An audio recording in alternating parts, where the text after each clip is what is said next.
বিসমিল্লাহির রহমানির রহিম। আসসালামু আলাইকুম everyone, welcome to back my another new blog. This is Mukta from Dhaka. কী অবস্থা সবাই কেমন আছেন? আশা করি আল্লাহর অশেষ রহমতে আলহামদুলিল্লাহ সবাই ভালো আছেন, আমিও ভালো আছি। তো আজকে আপনাদের সাথে নতুন একটি ব্লগ নিয়ে চলে আসলাম। তো আজকে যে সকালবেলা আমার আব্বু কী বাজার করেছে সেটা আপনাদেরকে দেখাচ্ছি। আজকে আমার আব্বুর অফ ডে, মানে আজকে যেহেতু বুধবার, তাই আমার আব্বুর ছুটির দিন। তো এই যে দেখতেই পাচ্ছেন এখানে কি এনেছে আমার আব্বু।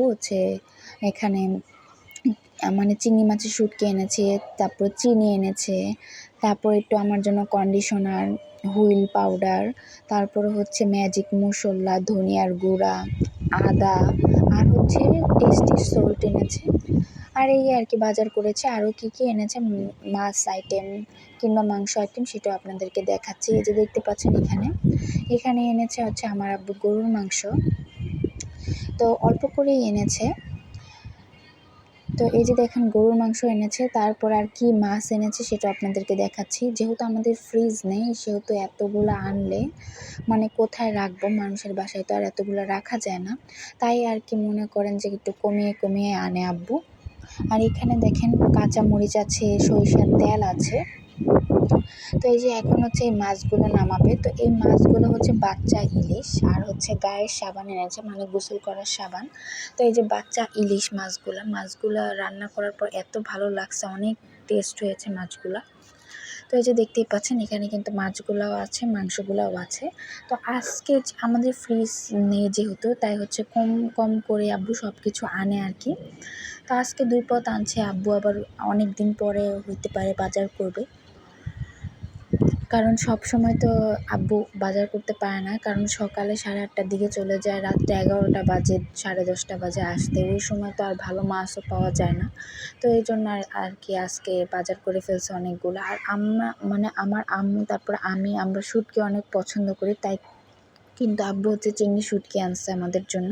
আর এখানে আছে ডাটা, এই যে দেখতেই পাচ্ছেন ডাটা। তো এগুলা ডাটা দিয়ে মনে হয় আম্মু মাছ দিয়ে রান্না করতে পারে। তো যাই হোক, এই আম্মু ডাটা দিয়ে কীভাবে মাছ রান্না করে সেটাও আপনাদেরকে শেয়ার করব। তবে সেটা আমার ফাতেমা জি ফুড ম্যাজিক, এই চ্যানেলে আপনারা দেখে আসবেন। তো এই চ্যানেলেই রান্নাটা দেখাবো। যেহেতু এখানে আমার ব্লগের চ্যানেল, তাই আমি আর এখানে রান্নার ভিডিও দেখাতে চাই না।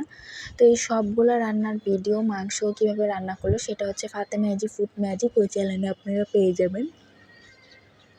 তো তারপরে এখানে আমি একটু রাত্রের কিছু অংশ দেখাচ্ছি। তো এই রাত্রেবেলা আমার আব্বু কিন্তু আবার মাছ এনেছিল।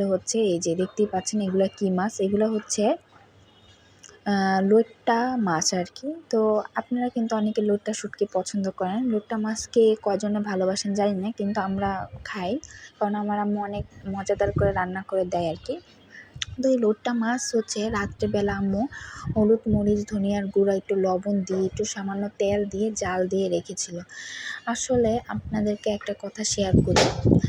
তো এই যে দেখতেই পাচ্ছেন এখানে আমার আম্মু এই যে মশলাটা একটু ব্লেন্ডার করে নিচ্ছে আর কি। মাছ যেহেতু রান্না করবে, একটু মশলাটা ব্লেন্ডার করে নিলে ভালো হবে। তো সব মশলা, জিরা, ধনিয়ার গুঁড়া, আদা কুচি, তারপর আলু কুচি, একটু ঝোলটা ভারী হওয়ার জন্য সব ব্লেন্ডার করে শুকনো মরিচ দিয়ে দিচ্ছে। তো আসলে যেটা বলতে চাচ্ছিলাম আপনাদের সাথে সেটা এই যে আমার আব্বুকে দেখতে পেলেন, আমার আব্বু কিন্তু মানে সংসারের সবার বড় ছেলে। তো আসলে মানে বড় ছেলেকে সব দিক দিয়েই ঠকানো হয়, সেটা কিন্তু একদম কিন্তু সবার ক্ষেত্রে না, কিন্তু বেশিরভাগ জায়গায় দেখবেন যেই ছেলে সংসারের জন্য বেশি টান থাকে, বেশি ভালোবাসা থাকে, বেশি মায়া থাকে, তাকে কিন্তু দিন শেষে ঠকিয়ে দেওয়া হয় আর কি। মা, ভাই, বোন সবাই তার বিরুদ্ধে থাকে। তো এই অবস্থাই তো আমাদের হয়েছে। এখন দেখেন আমাদের টাকা পয়সা নাই দেখে আমাদের বেশি দামও নাই। যখন আমার আব্বুর অহরহ টাকা ছিল, এক সময় কিন্তু সবার কাছেই টাকা পয়সা থাকে।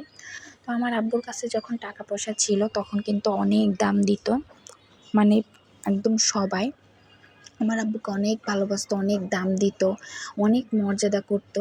তো এই যে কোনো একটা অনুষ্ঠান হলে আমার আব্বুকে বলতো যে অনুষ্ঠান হবে, আমাদের দেশে আবার বড়দেরকে মিয়ামাই বলে।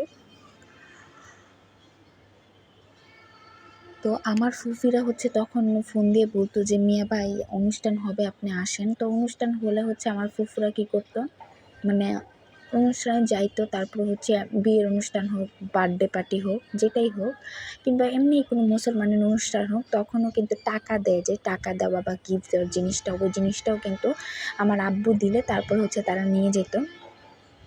আর এখন এখন যে আমরা বাড়িতে যাই না, তাও তো আমরা গিয়ে আসছিলাম ঈদের মধ্যে। আপনারা যারা হচ্ছে আমার ব্লগটা দেখেন তারা কিন্তু জানেন কবে গিয়ে আসছিলাম।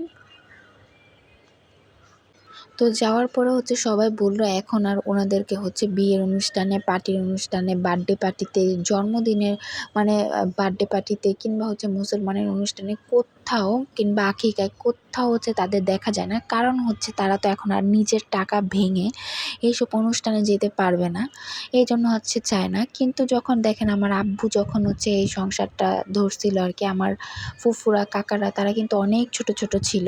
আমার আব্বু হচ্ছে যখন কলেজে পড়তো তখন হচ্ছে এই সংসারে হালটা ধরছে, কারণ আমার দাদা হচ্ছে মারা গিয়েছিল। তো আসলে তখন একটা ছেলে যদি সংসারে হাল ধরে তখন কিন্তু মার কি উচিত।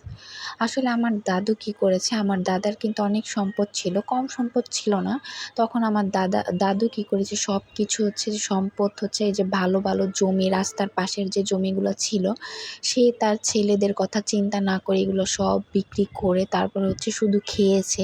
অন্য কোনো পেছনে খরচ করেনি যে আমি একটা একটা দোকান রাখি বা একটা জায়গা রাখি, এরকম করে কিন্তু সে করেনি। সব সম্পদ বিক্রি করে তারপরে হচ্ছে যত ভালো ভালো সম্পদ ছিল, বাড়ির ভিটাটুকু ছাড়া বাকি সব অর্ধেক জায়গায় প্রায় হচ্ছে উনি বিক্রি করে ফেলেছে, বাড়ির ভালো ভালো জায়গা।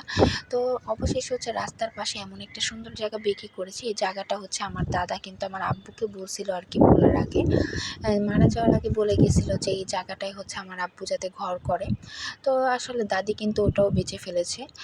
যদি আমার যদি হচ্ছে আমার দাদার নামে সম্পদ না থেকে যদি আমার দাদির নামে থাকতো, তাহলে তো দাদি সবই বিক্রি করে ফেলতো।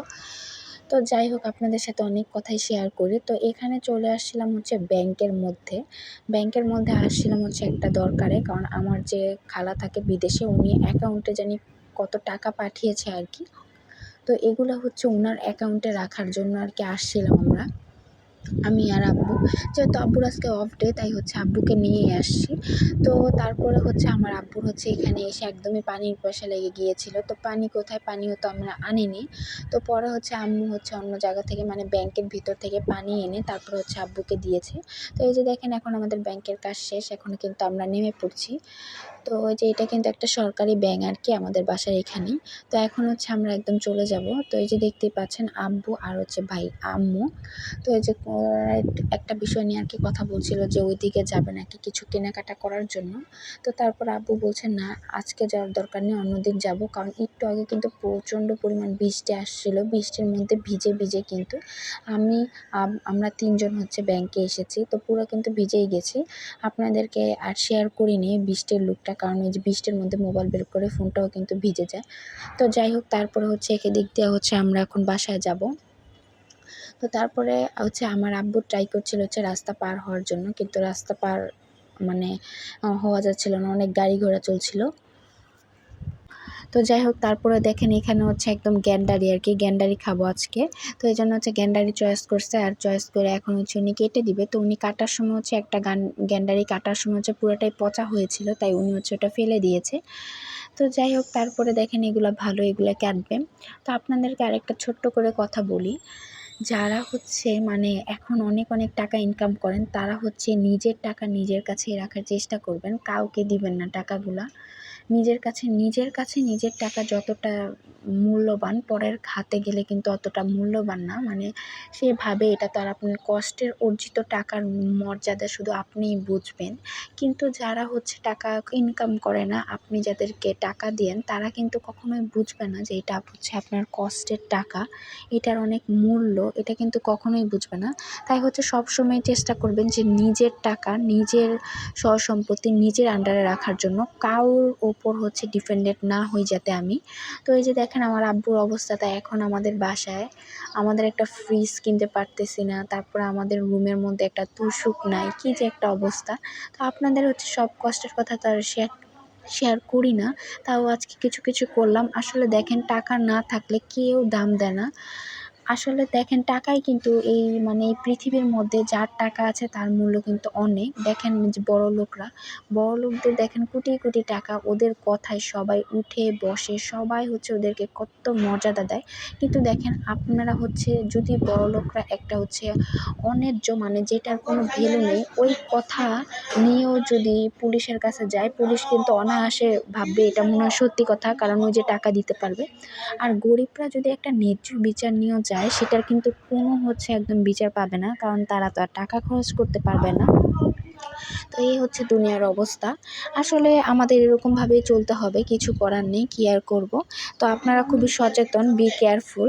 তো এখানে হচ্ছে আমরা একটু তুষুকের দোকানে দাঁড়িয়েছিলাম একটু আঙ্কেলের সাথে কথা বলার জন্য, জাস্ট কিছু বানানোর জন্য না। আর এখানে দেখেন একটু আম কিনছে আর কি। তো এগুলো কিন্তু কিনছে হচ্ছে আমার আম্মু কিনছে আর কি আমগুলা। কারণ হচ্ছে এই যে দেখতে পাচ্ছেন এই আঙ্কেলটা হচ্ছে অনেক ভালো মানুষ, তো আমাদের সাথে অনেক মজা টজা করে। তো তারপরে হচ্ছে এই যে দেখতে পাচ্ছেন আন্টি, ওনার সাথে একটু কথা টথা বলছি আর কি। তো আমের সিজনে হচ্ছে আমরা অনেক আম খেয়েছি এবার। তো বাসায় আসার পরে হচ্ছে আমার আম্মু এখানে হচ্ছে একটু রান্না করছিল গরুর মাংস। তো এইটাও আপনাদের সাথে শেয়ার করলাম। এখন প্রায় রান্না কমপ্লিট, এখন আবার গরুর মাংস দিয়ে ভাত খাবো। তো যাই হোক, আমার আজকের ব্লগটি এই পর্যন্ত। আপনাদের কাছে যদি আমার ব্লগটি ভালো লাগে অবশ্যই সাবস্ক্রাইব করে পাশে থাকবেন। আর আপনারাও হচ্ছে সবাই হচ্ছে ব্লগ করেন, যারা যারা কষ্টের কথা শেয়ার করতে চান আমার মতো। তো সবাই ভালো থাকেন। আসসালামু আলাইকুম।